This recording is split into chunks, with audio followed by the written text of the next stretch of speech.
گرانو مینوالو زمدہ دکان پتہ یاد درئی صدائدین اسلامی کیسر این سٹی سنٹر حنیف اللہ این قدرت اللہ دکان نشترآباد براستہ مدینہ مسجد نس سکندرپورہ چوک پشاور موبائل نمبر دے 0301 88 91 321 موبائل دیم نمبر 0345 91 47 115 محمد ادریس. ونعوذ بالله من شرور أنفسنا ومن سيئات أعمالنا من يهده الله فلا مضل له ومن يضلله فلا هادي له ونشهد أن لا إله إلا الله وحده لا شريك له ونشهد أن سيدنا وحبيبنا وشفيعنا وسندنا ورحمتنا ومولانا محمدا عبده ورسوله سيد الأنبياء والمرسلين وخاتم النبيين وعلى آله وأصحابه وأزواجه أمهات المؤمنين. أما بعد فأعوذ بالله من الشيطان الرجيم. بسم الله الرحمن الرحيم. قل هل يستوي الذين يعلمون والذين لا يعلمون إنما يتذكر أولو الألباب. وقال رسول الله صلى الله عليه وسلم من سلك طريقا يطلب فيه علما سهل الله به طريقا إلى الجنة أو كما قال. درود شریف پشوق ہوئے. اللهم صل وسلم على سيدنا ومولانا محمد وآله وصحبه أجمعين. جناب صدر مجلس، معزز علماء کرام، طلباء عظام و عام مسلمانان ورونو، کال پا دغ دارالعلوم جامعہ ابی بکر صدیق رضی اللہ عنہ کے دا دستار بندے او دا تقسیم اسناد دغ تقریب او مجلس منعقد کیگی. او زمان محترم رون جناب حضرت مولانا حافظ عبدالسلام صاحب، داغا مدرسین، داغا رونا، داغا دوستان او دا دی علاقی خلق دا دی مدرسے خدمت کئی. دا اللہ فضل دی، یو دا پٹ پنا خبر، یو دا خکارا خبر ہے. نو خکارا تاسوینے پا دی مدرسہ کے ایدے کی دا دین سونا خدمت کی گئی، پٹا خبر ندا. سمرا کسان دا دی مدرسے نا کال پا کال حافظان جوڑے گی او پناظرہ ختمون کئی. ہر کال گن شمیر لکان دا قرآن شریف ختم دلتو کی او حافظان جوڑے گی. او دا اللہ فضل دے پڑیر لوے محنت استازان قابلان او حافظ سے دیر منتظم انسان دے. نو دیر پا صحیح طریقے سر دے کے دا قرآن شریف او دارنگی دا تجوید او دا حفظ خدمت کیے گی. سخ کال پا دے مدرسہ کے دا قرآن شریف سر دا درس نظامی خدمتم شورو شوے او دا 2 درجو خدمت پکے شوے دے تر دا ثانوی عامی پوری کتابون پکے آغا خودلی شوے دے. او دا حافظ صاحب، حافظ عبدالسلام صاحب دارے دا او دے نیت تے چے کال لپکے مونگ یو 100 درجی دا کتابونو نورم شورو کاؤ. نو مخ کے بت حافظان فارغ دل اس بت انشاءاللہ عالمان که خیر فارغیږي. دا ګور ستاسو ثوابونه به ټول کېږي، ځکه محبت او مینه ورسره تاسو لرئ او تعاون به ورسره تاسو کوئ. دا مدرسه د حافظ صاحب محترم یوازې نه ده، دا ستاسو مدرسه ده او د هغه سره ستاسو په شریکه مدرسه ده. علم دا قرآن او د احادیثو دا د الله په نزد ډېر لوی قیمت لري او د عالم د خدای په نزد ډېره لویه مرتبه ده. قرآن شریف کې الله فرمایي قل هل يستوي الذين يعلمون والذين لا يعلمون، ویته دې خلقو ته ووایه چې عالمان او غیر عالمان برابر دي، چېرته هم برابر نه دي. يرفع الله الذين آمنوا منكم والذين اوتوا العلم درجات. علماء له الله په مسلمانانو کې ډېرې لویې درجې او مرتبې مقرر کړي. د آخرت مرتبې په خپل ځای دي، خو دنیا کې هم الله علماء له ډېر لوی شان او ډېر لوی عزت ورکړی. د امام ابو حنیفه رحمت الله علیه یو شاګرد دی امام ابو یوسف، مشهور امام دی چې په قاضي ابو یوسف مشهور دی او خپل نوم یې یعقوب و یعقوب. مور د رنګسازۍ د چل د زده کولو دپاره لیږه، وی بچې لاړ شه او د رنګسازۍ چل زده که چې رنګونه کې یو هنر به زده کې، نو سبا به ستا ډوډۍ وي او زمونږ به وي، چل زده که. ډېره ښه ده. لاړ د رنګسازۍ چل یې زده که، یو څو ورځې تېرې کړې، په دې لاره چې ته د امام ابو حنیفه رحمت الله علیه د علم مجلس و، هلکه ته راشه وګوره چې دا ملا صاحب دلته څه کوي. ورننوت. امام صاحب لګیا دی د حدیثو درس کوي او د فقه مسائل خلکو ته بیانوي. قال رسول الله صلی الله علیه وسلم کذا، چې حضور پاک دا فرمایلی دی او حضور پاک دا کار کړی دی. دلی خوند ورکړه. هلکه په رنګسازۍ څه کوم چې د رنګونو چل زده کوم.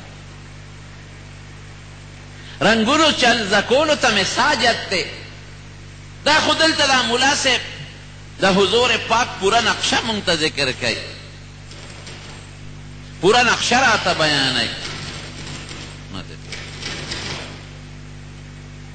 د حضور پاک پوره نقشه راته بیانوي چې د نبی علیه السلام مبارک ګرځېدل څنګه و، د هغې ولاړه څنګه وه، هغې ناسته څنګه وه، هغې به اوبه څنګه څکلې او خوب به یې څنګه کو او جامې به یې څنګه وې او اعمال منځ یې څنګه او حج یې څنګه و، عقیده یې څنګه وه. دا خو ټول د حضور پاک نه ګیر چاپېره دا ملا صاحب تاویږي راتاوي او د هغه نقشه مونږ ته ښایي. نو چې مسلمان یې هغه له د حضور پاک د نقشې اورېدل خوند ورکوي. سبا بیا کېناست، بله ورځ بیا کېناست، خوند یې ورکړ. د شپې چې به واپس لاړ، مور به یې تپوس کو بچې نن دې پیسې راوړي دي که نه، ده به غږ نه کو. یو څو ورځې چې مور ولید چې دی خو تش دی او تش راځي، دا شاګرد له استادان کله جیب کې 2 روپۍ اچوي. دا هلک جوړ د دې رنګسازۍ دا چل نه زده کوي، دی جوړ څه په بل طرف روان دی. یو ځل ورپسې راووته، ورپسې را روانه ده چې وی کتل دا یعقوب امام ابو یوسف دی دا امام ابو حنیفه رحمت الله علیه په درس کې ناست دی. راننوت، په دروازه کې ودرېده او په امام صاحب یې اواز راوویسته، اے امام صاحب، اے ملا صاحب، زما دا بچی دی لوپر که، زه ویم چې دې څه هنر زده کي او رنګسازي زده کي او له 100 روپۍ ګټي، مال هم راوړي، نو تا ځان سره کېنولی دی، تش د کور اوځې او تش راشي، د خدای دپاره زما دا بچی پرېږده چې دې څه چل زده کي او دې څه هنر زده کي. مهرباني وکړه. اوزګار دې ځان سره کېنولی دی او تقریر دې ورته جوړ کړی. امام صاحب ډېر هوښیار انسان و، ډېر قابل او پوه انسان و امام صاحب. یوازې علم یې نه وګوري، هوښیارتوب یې هم ډېر زیات و. زمونږ فارسي بانان وی یک من علم را 10 من عقل باید، وی چې یو من علمي 10 من ولا عقل پکار. د دې عقل په ذریعه به دې د دې قرآن او حدیث ډېر لوی خدمت وکړي. امام صاحب ډېر هوښیار انسان او ډېر قابل او ایمانتدار او امانتدار او دیانتدار شخصیت. امام صاحب ورته وایي چې ترورې ولې؟ وی دا لږ خو زه لېږم چې څو نر به زده کړي تا ځان سره کېنولی دی. وی زه ورته هنر ښیم که نه؟ وی ته ورته څو هنر ښیه خو تا ته نیغ نیغ ګورې او درته ناست دی. وی داسې هنر ورته ښیم چې بیا به د بادامو او د چلغوزو د غوزانو حلواګانې خورې. د حلوا دا نوم په سړي ډېر خوب لګي. تاسو خو مولیانو پورې تړلې ده. اوس چې په پېښور کې او ځای په ځای کومه غټه ښادي نو اخره کې پکې حلوا پخ کړي مې لکه مولیان پکې څوک دي؟ کم بختیانو خدای په خپل او بدنام هم پې مولیان ګرځولی. نو مور یو پوټي را جمدی شوه. ها د هنر به ورته کله ښی؟ وی لږ صبر خو وکړه که ماښام به وله امام صاحب جیب کې 2 روپۍ اچولې چې دا مور یې تنګه نه شي. امام صاحب خپلو شاګردانو له پیسې ورکول. د 40 50 50 علماو کمیټې جوړه کړې وه. هغوی به د قرآن او د احادیثو نه مسلې رایستې. په خپله زمانه کې 12.5 لکه مسلې د قرآن او د احادیث ته راوښکلې او 14 مدرسې به یې چلولې او د دې ټولو مدرسو خرچه به امام ابو حنیفه رحمت الله علیه ورکول. داسې خوارچنګي مولانو لکه زمونږ په شان مالدار انسان. د کپړې تجارت به یې کو او هغه پیسې به د ټولې کوفې د خلکو د غریبانانو او د مسکینانو لیستونه ورسره پراتو. په رمضان کې او په اخترونو کې به یې هغوی له جامې ورلېږلې او پخوا دا غټې روپۍ وې دا به یې په کاسو ډکې ډکې لېږلې. دا به یې تقسیمولی. نو خدای پاک د امام صاحب د دغه شاګرد یعقوب نه امام ابو یوسف جوړ قاضی القضات ته جوړ شو.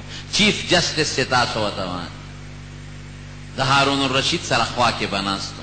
دا به د هارون الرشید بادشاه کرسی و او دلته به ورسره امام ابو یوسف ناستو او که چېرته به هارون الرشید ته دی به ورسره و قاضي صاحب او د هغه د اس سره به د اس و قیمتي اعلا اس او قیمتي محل او بنگلا او نوکران او د هغه زمانې چې کم پولیس وغیره دا ټول پروتوکول ورته حاصل. یو ځل هارون الرشید له هغه خپل لنګري هغه بیره ورله حلوا پخ کړې وه د بادام او د چلغوزو او د پستې ورته یې کېښوده. هغه چې وکتل یاره وایي دا خو قاضي صاحب له ورکول پکار د علم خدمت کوي پکار دی چې دا هغه وخوري. دې وخت کې قاضي ابو یوسف په کور کې و. وایي دا قاضي صاحب له یو نوکر یوړه. امام ابو یوسف رحمت الله علیه ناست دی مور ورسره ناسته ده حلوا وله راورسېد. امام صاحب ګورې د کشف او د کرامت خاونده مو. امام ابو یوسف مور له ورکړه واله مور یې وخوره. وایي بچي دا څه دي؟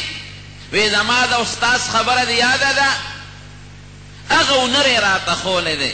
تا ته یې نه وویلې چې داسې هنر ورته ښیم چې بیا به د پستې او د چلغوزو او د بادامو حلواګانې خورې. هغه هنر مې زده کړی دی او دا حلوا اوس خوره لګیا اوسه. مور یې حلوا راواغېسته او په ژړا شوه. وایي بچې ستا په استاد امام ابو حنیفه په قبر دی الله انوار نازل کړي. داسې هنر یې درته ښولی دی په دې دنیا کې وځلولی. بادشاه سره ناست دی او که ما واله هنر دې زده کړی وی نو په نورونو دې رنګونه ورکول او جامې او لاسونه به دې د رنګ نه ډک وو. خشته سپین جامې او سپین پټکې او د حضور پاک د احادیثو خدمت او د بادشاه کرسی سره د کرسی پرته ده. داسې هنر یې درته وښو. الله دې د امام ابو حنیفه په قبر انوار نازل. یو ځل هارون الرشید یو میټینګ راوغوښته او دا مشوره وه چې د علم چرچر وخت روزه ختمیږي. د خلکو د علم سره شوق ختم شو. دا به څنګه عالمان زیات شي؟ ځکه وزیران عالمان به مشیران عالمان او د هغه زمانې د هغه چې کم پارلیمنټو او کم ممبرانو دا ټول عالمان قاضیان عالمان د مدرسو استادان عالمان. وی د خلکو د علم سره شوق ختمیږي. څه داسې چلو کو چې خلک علم شروع کړي. میټینګ دی روان دی. څوک وایي صاحب علماو له تنخواګانې مقرر که زیاتې کړي. څوک کوئی طالبانو له تنخواګانې مقرر کا، څوک کوئی مدرسې زیاتې کا، څوک یو څوک بل. امام ابو یوسف ورته وایي بادشاه سلامت، زه یو تجویز در کوم، 1 روپۍ به دې پې نه لګي او نه دې د مدرسې د جوړولو ضرورت شته او 2 روپۍ دې هم نه خرچ کېږي. که په هغې دې عمل وکړو ته ګوره چې دا خلک علم کوي که نه کوي. که خدای له کوي که دنیا له خو عالمان به ډېر شي. وایه څه تجویز دی؟ وی جي نشم ویلی بې ادبي د غصه به شي. وی نه غصه کېږم، خامخا به راته وی، که نه وی اوس خفه کېږم. وی ښه صاحب داسې به وکړو چې کله مازدیګر مونځ شي، مازدیګر د مانځه نه پس په دې بازارونو کې دا خلک راغونډېږي او دا ټول خلک دې بازار ته مازدیګر نه پس راوځي، نو زه به په اس باندې سور شم او قیمتي اس به راکې. لکه دې زمانه کې قیمتي موټر، قیمتي اس، هغې اعلی زین، په هغې به زه سور شم او ته به زما د اس واګي ونیسې او په دې بازار کې به یو څو چکرې راکې. خلک به وګوري هلکه یې د دې عالم خو ډېر لوی قدر دی، ګوره یې هارون الرشید یې د اس پړی نیولی دی. عالم بره په اس ناست دی او هارون الرشید ورسره لاندې ناست دی او هارون الرشید یې د اس خدمت کوي. یاره دا خو په دې بچو علم پکار، قاضي به ترې جوړ شي او د بادشاه خوا کې به ناست دی. نو ته ګوره چې دا خلک بیا علم کوي که نه کوي. هارون الرشید ورته په ژړا شو، ویې ژړل، وی قاضي صاحب دا خو ډېر اسانه خبره ده، دې کې خو څه شرم نشته، ډېر اسانه خبره ده. وی قسم دی د اس واګې خو څه کې، زما زړه دا غواړي چې تا په یو ټانګه کې کښېنو او د ټانګې هغه باڼسونه د اس پې په ځای په دې خپلو اوږو د پاسه کښېږدم او په دې لارو کوڅو کې دله چکرې درکړم. تا له خدای علم درکړی دی، موږ ستا د پیزار او د خاورو برابر هم نه یو. تا له خدای د قرآن او د خپل پیغمبر د کتاب پویه درکړې ده او د خدای او د رسول لارې ته خلک بلې.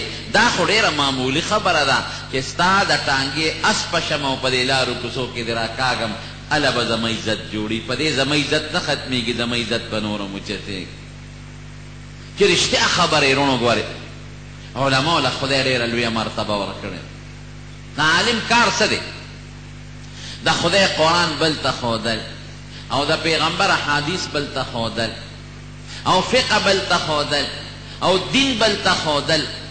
هسې تاسو ته یو عقلي خبره کوم، زه چې دا کوم تقریر وکم او خبرې وکم نو چې زما دې خبرو سره څوک مینه کوي نو زما به خوښې که به نه؟ جواب راکړي. او چې زما دا خبرې خلکو ته خورئ او زما په دې خبره عمل کوي نو زه به څونه خوشحاله. هلکه ګوره زما خبرو سره مینه ده او زما خبرې یو بل ته بیانوي او زما د کتاب قدر کوي زما د خبرو، نو زه به ما به دا سړی خوښې که به نه خوښ. نو چې څوک د الله د قرآن شریف د خبرو قدر کوي او د الله د قرآن خدمت کوي او خلکو ته یې رسوي، مینه ورسره کوي، رښتیا ووایه د الله به دې سړي سره مینه یې که به نه؟ که نه خو بیا به العیاذ بالله خدای پاک ظلم کوي او الله د ظلم نه پاک دی. چې څوک د الله د پیغمبر د محمد مصطفی صلی الله علیه وسلم د خبرو د احادیثو قدر کوي او د هغې خدمت کوي او یو بل ته یې رسوي او عمل پې کوي، رښتیا وایه د الله او د رسول به د سره مینه یې که به نه؟ دا خو فطري خبره ده، نفسیاتي اثر دی دا. ما سره چې دې مینه زما به خامخی، زما چې ته قدر کوې نو زما اړه کې به خامخا خوښی، زما خبرو سره چې دې مینه زما به د سره خامخا مینه، زما کتاب چې ته په محبت ما یو کتاب تصنیف کړی دی لیکلی دی او ته هغه ګورې او ځان سره د المارۍ کې سنبال کړی دی نو زما به سره خامخا مینه. دا د الله او د رسول د کتاب او د خبرو په دې قیاس کوه که د امام ابو حنیفه رحمت الله علیه یو شاګرد دی بل دویم امام محمد چې وفات شو چا په خوب کې ولید. وی امام محمد وی الله د سره څو کړل؟ وی کله چې الله ته ور مخامخ شوم رپېدم چې الله ته به ما سره څه کې. واقعي ګورې ډېره ګرانه خبره ده. حضرت امام ابو حنیفه رحمت الله علیه څومره لوی سړی دی. په رمضان کې به یو ختم په تراوو کې کو او د تراوو نه پس به په نفلو درېد، نو تر پېشمني پورې به په 2 رکعاتو کې 2 ځله قرآن شریف ختمو. دومره لوی سړی. لیکن بیبي یې وایي وی چې تهجد نه به فارغ شو نو په تحیه به کېناسته او الله ته به په ژړا شو، یا الله ته به ما سره څه کې؟ الله زه خو تشه زولی یم، ما سره خو اسم نشته. او ډېر کرته به یې د خپله ږیره دقسې ونیوله، یا الله ابو حنیفه سپین ږیرې دی، الله دقه سپینې ږیرې لحاظ مې الله وکړه. ګوره د دې سپینو ډکو نه بغیر پروردګاره ما سره اسم نشته. امام صاحب وایي د لکونو حدیث و حافظ وایي، د لکونو مسائل و استاذ وایي، الله ګورې تشه زولی یم اسم نشته. نو واقعي د خدای دربار کې زمونږ د اعمالو که خدای رحم وکړي انشاءالله کوي به چې مونږ الله مؤمنان پیدا کړي او په جب هم د الله نوم او د پیغمبر نوم چلیږي، نو انشاءالله چې الله به مزید کرم هم کوي که خیر امید لرئ. نو یریدم چې ته به را سره څه کوې؟ وی الله را نږدې کړم، وی ما ته وایي چې مه یریږه. ګورې دا نکته ډېره قابل غور ده. مه یریږه. په دنیا کې مې ستا سینه د خپل کتاب او د خپل پیغمبر د کتاب د علم نه ډکه کړې وه، او کومه سینه چې د خپل کتاب او د خپل محبوب پیغمبر د کتاب د علم نه ډکه کم، هغه سینه د جهنم د اور نه نه ډکم. ولې؟ دلیل درته ووایم که علم نور دی، رڼا ده، قرآن هم وایي او پیغمبر او د جهنم اور ظلمت تیاره ده، تیاره. علم داسې رڼا ده چې بل ته لار ښیي، داسې قیمتي رڼا ده. او د جهنم اور حضور پاک کوئی سودا مظلمه تک تور دی. نو تیاره او رڼا دواړه نه یو ځای کېږي. وی ما دې تپوس وکړه چې امام ابو یوسف څه شو؟ وی په بره مرتبه کې دی. بیا مې تپوس وکړه امام ابو حنیفه رحمت الله علیه څه شو؟ وی د هغه خو تپوس مه کوه، په اوچتو مرتبو کې ناست دی. نو علما چې د الله د کتاب خدمت کوي او د الله د پیغمبر د کتاب خدمت کوي، چې خدای دوی له رتبه ورنکړي، د دوی قدر ونکړي، د چا به کوي؟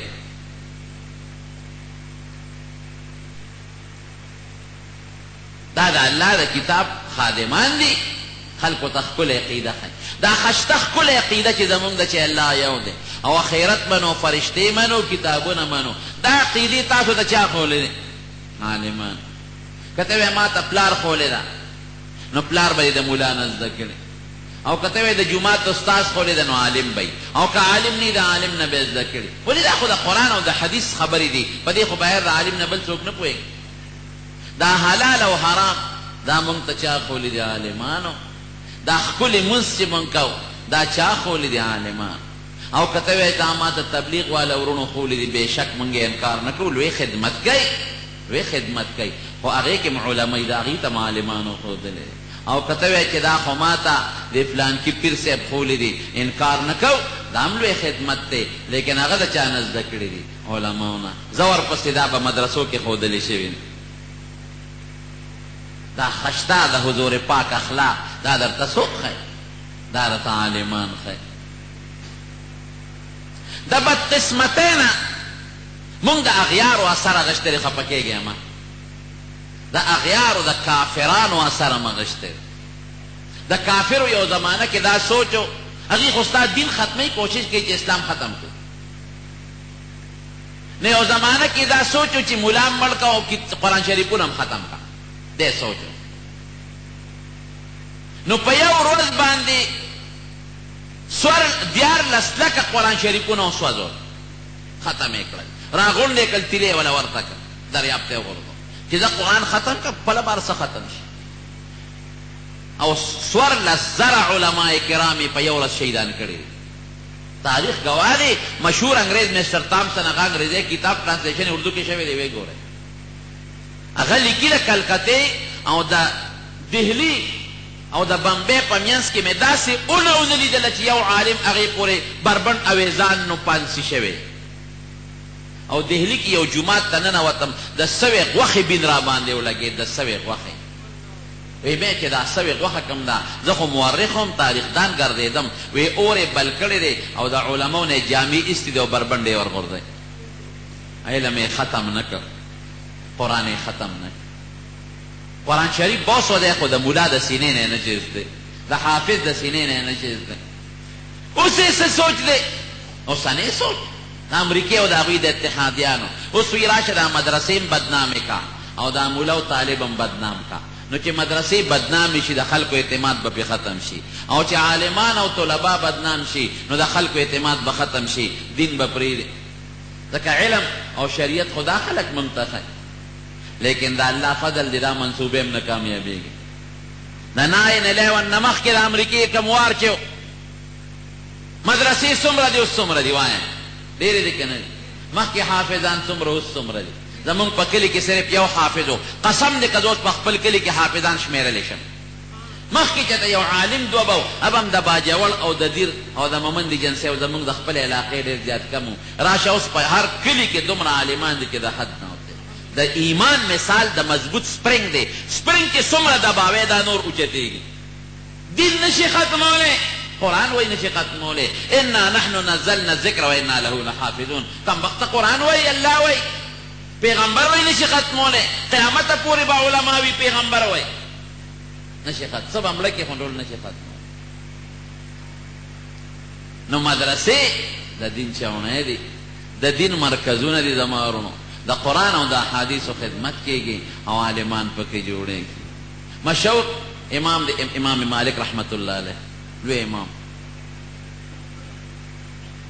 په مسجد نبوي کې به د حدیثو درس کوم کم ته چې ریاض الجنت وایي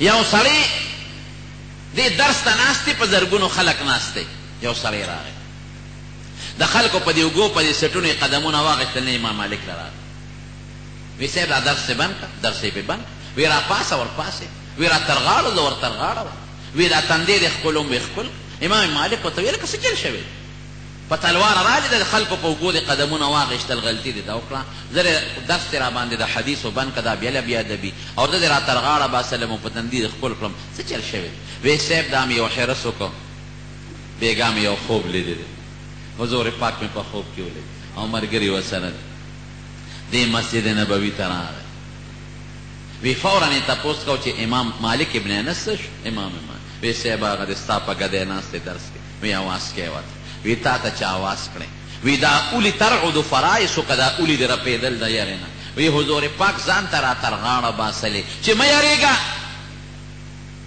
دنیا کې مې ستا سینه د خپل کتاب او د خپل پیغمبر و چې ونه یارېږې ګورې او په دې تندي ښکل کړی وی زه راویښ شوم وی مې چې خدایه کله به د امام مالک دغه سینې له ځان ورسوم چې بېګا حضور پاک به پورې خپله سینه مبارکه مګلم او دغې تندي له به خپلې شونډې کله ورسوم چې بېګا د دواړو جهانو د سردار مبارکې شونډې او لاړې پې پرتې بل څوک رانه مخکې نه شي وی دا حرس مې ځکه وکړه یو بل سړی دې ځان ته نبي علیه السلام را تر غاړه باسي هغه ته پته ده چې زما میشن دی خورئ زما د احادیثو خدمت دی کوي زه چې څه مقصد له الله را لېږلی یم هغه مقصد د علماو طالبان پوره کوي هغه مقصد د علماو حافظان پوره کوي ایرونو غلطۍ به خامخا کېږي لکه خلک زمونږ سوچ منفي دی مثبت نه دی خلک مولیانو کې نکتې راوباسي دا نکته چا دعوه کړی چې موږ د ګناه نه پاک یو خو د دې معاشرې خټې نه موږ پیدا یو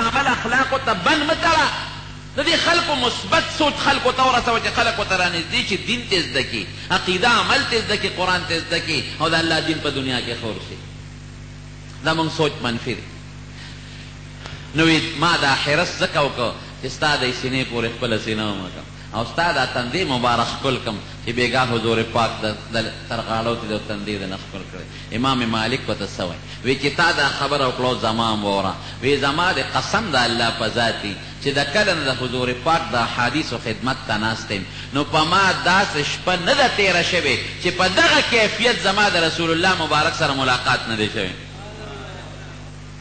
هره شپه راته رغاړه وځي او تندې مې ښکلی قدر زر زرگر شناست قدر جوهر جوهر د علم په قدر رسول الله کوي نو علم ډېر لوی مقام لري عالم او حافظ د خدای په نزد د ډېرې لوی مرتبې او د مقام خاوند ځکه د الله او د رسول د کتاب او د دین خدمت کوي نو زه په دې ډېر زیات خوشحاله مولانا حافظ عبدالسلام ته من الله ډېر لوی خدمت اخلي زه ورته کړی د نظره دی نه کمه لکه د قرآن شریف ښکلی حافظ دی په خپله ټیټ ځکه ما ورپسې رمضان کې ختم کړی یو کال ورته ما وي ما له به روژې له راځې او قرآن شریف به راته اورئ نو ما ورپسې په رمضان کې یو ختم کړی ډېر ښکلی ټیټ قرآن شریف یې یاد دی د تجوید مطابق نمبر 2 خشته ښکلی مداح رسول دی مداحین مې ډېر خوښي چې د حضور پاک مدح کوي د حسان ابن ثابت رضی الله عنه نقشه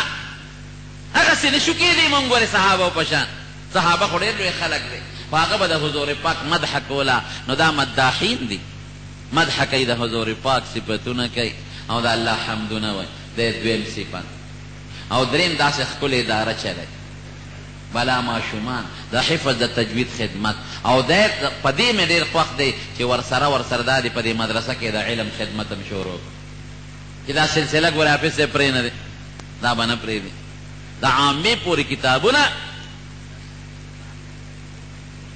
ماشاءالله هلکه دا نوی هم څوک به د نظره کي لس حافظان او 50 الکان د ناظرین فارغ شو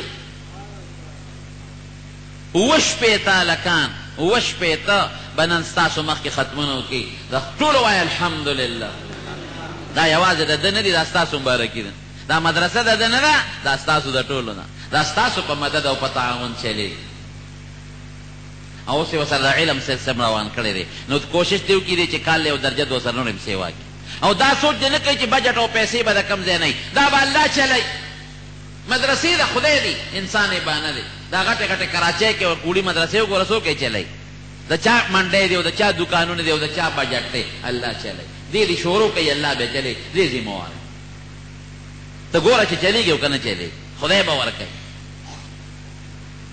تاسو به مدد کوئ 2 قسمه مدد خپل بچي به راولی دی کې به داخله وی او که خپل بچي م نه بعضې سړی وي یاره چې زما بچی خو اوس زما د لاسه وتی دی زه پې حفظ نشم کولی علم نشم کولی دا ټیک شوه نشي کولی نو پردې بچی خپل کا پردې سنګ خپل کا دې مدرسې سره مدد وکړه د بجلی بل والا ومنه د یو استاذ تنخوا والا ومنه پټ غوندې حافظ صاحب ته غوږ کې ووایه چې د یو استاذ تنخوا په میاشت کې زه در کوم نیمه به در کوم د بجلی بل به نیم در کوم د ګیس بل به در کوم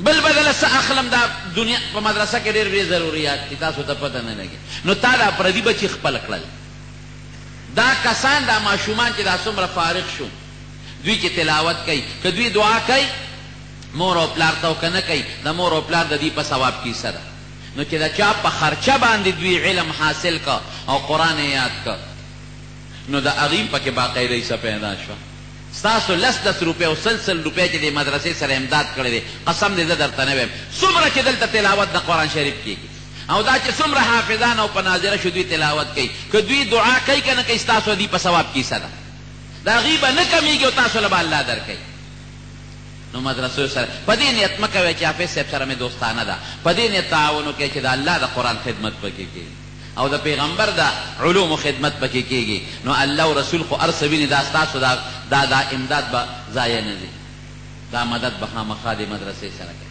پټ ښه طریقه دا ده چې د دې د یو استاذ تنخوا ومنئ د میاشتې یا نیمه نیمه پټ د حافظ صاحب سره رابطه وکړئ او انشاءالله تاسو کال دا یو کال خدمت نه دی او نه څه بوګس خبره ده ستاسو مخکې ارزښت کړی این سعادت به زور بازو نیست تا نه بخشد خدای بخشنده دا صدا مټو په طاقت نه حاصلېږي، دا د الله په فضل حاصلېږي. نو قرآن شریف کې الله فرمایي قل هل يستوي الذين يعلمون والذين لا يعلمون انما يتذكر اولو الالباب، چې عالم او غیر عالم برابر نه دي. يرفع الله الذين آمنوا منكم والذين اوتوا العلم درجات. او نبی علیہ السلام فرمایي څوک چې په داسې لاره روان شو چې د علم زده کوي، الله به ورته د جنت لاره اسانه کړي، رب العالمین دا مدرسه کامیابه کړي. او د محترم رور حضرت مولانا حافظ عبدالسلام سے په عمر کې د الله برکت پیدا کړي. او کوم رونه چې د مدرسې سره د شورو نه مدد کړی دی اوس سره کوي، الله د هغې اجرونه ولا په دنیا او آخر کې ورکړي. دا حاضر مجمع په خپل دربار کې قبوله منظوره کړي. علما کرام نور هم را روان دي، خصوصا زموږ ستاسو د ټولو مشر آغا حضرت مولانا عزیز الرحمن هزاروي صاحب دامت برکاتهم، هغې من قریب تشریف راوړي. او ما بل چا سره وعده کړې وه، حافظ صاحب ما نه 18 تاریخ اغشتی و، ما دا نن په تنګي کې یو ختم بخاري د هغې سره وعده کړې وه، خو دی خو زورور دی که نه، وی هغې له به وروستو دی او دلته وم هلکه وعده مې کړې ده، وی وعده ماده د خپل کار کوي خو ما له به سر خامخا راځي. مې تا بلکل به راځم ځکه دا مدرسه خپله ګڼم، یقینا او حافظ صاحب خپل کشر ور ګڼم. نو الله یې دا مدرسه کامیابه کړي او ستاسو د دې ټولې علاقې دپاره د الله د دین د رڼا د خورولو ذریعه ثابته کړي او ستاسو د اجتماع د ناس سره الله په خپل دربار کې قبوله کړي. واخر دعوانا ان الحمد لله رب العالمين.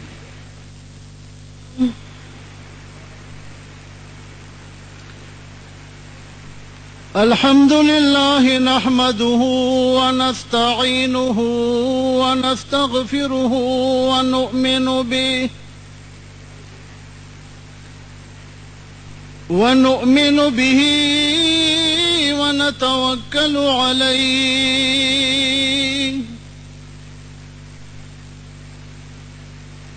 ونعوذ بالله من شرور أنفسنا ومن سيئات أعمالنا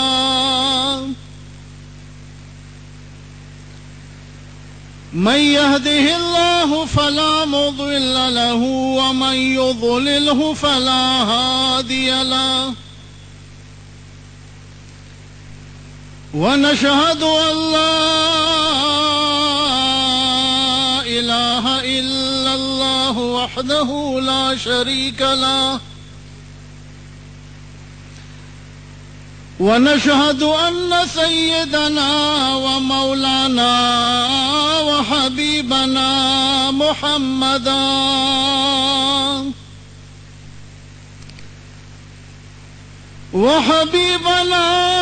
وشفيعنا وسندنا محمدا عبده ورسوله سيد المرسلين وخاتم النبيين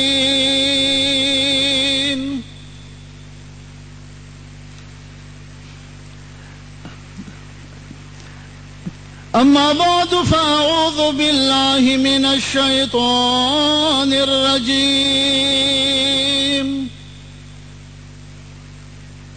بسم الله الرحمن الرحيم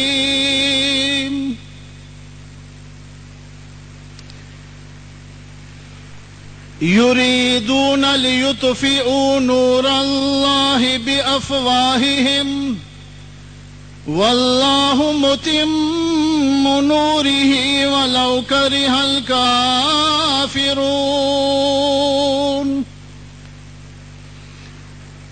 هو الذي أرسل رسوله بالهدى ودين الحق ليظهره على الدين كله ولو كره المشركون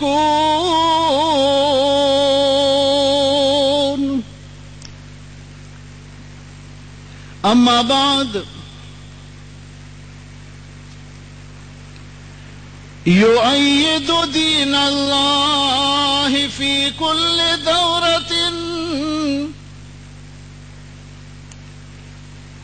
يؤيد دين الله في كل دورة عصائب تتلو مثلها من عصائبي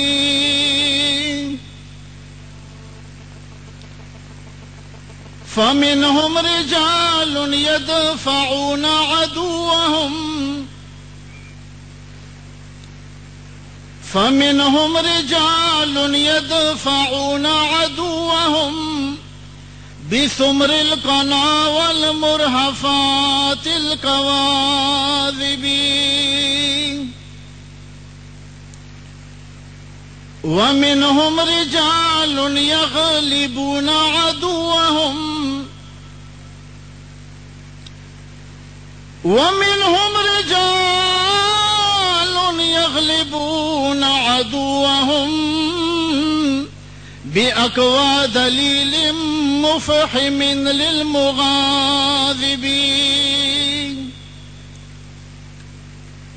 ومنهم رجال يدرسون كتابه بتجويد ترتيل وحفظ المراتب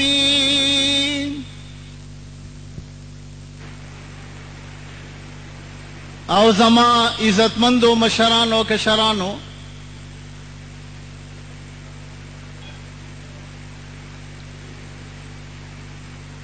نقشه خو زما په دماغ کې